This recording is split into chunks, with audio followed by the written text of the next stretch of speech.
আজকের আয়োজন ছিল এই পর্যন্ত। দেখা হচ্ছে আগামীকাল একই সময় একই বিষয়।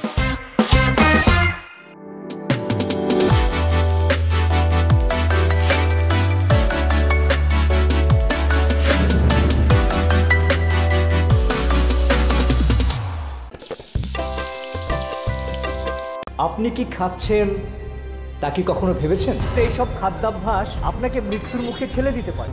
সবাই এসব ট্রান্সফ্যাটযুক্ত খাবার বর্জন করে নিরাপদ খাবারে অভ্যস্ত হই।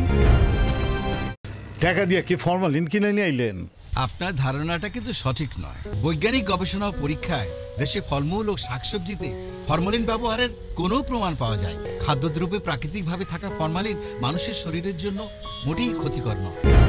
আপনি কি খাচ্ছেন তা কি কখনো ভেবেছেন? একই তেল বারবার ব্যবহার করে তৈরি খাবার নিয়মিত গ্রহণ করার ফলে হৃদরোগ ও ডায়াবেটিক সহ অন্যান্য রোগের ঝুঁকি বাড়িয়ে মানুষকে মৃত্যুর মুখে ঠেলে দেয়। তাই আসুন নিরাপদ খাবারে অভ্যস্ত হই। এই দোকানের পাউরুটিতে উৎপাদন তারিখ আগামীকাল লেখা আছে। তাই তো? আরে মিয়া, আমারে কইয়া কি কোম্পানি দিছে? দেশের বাজারে মেয়াদ উত্তীর্ণ ও অসম্পূর্ণ তথ্য পরিবেশন করে অনেক পণ্য বাজারে বিক্রি করা হচ্ছে। নাগরিক হিসাবে আপনার অধিকার সম্পর্কে সচেতন হন।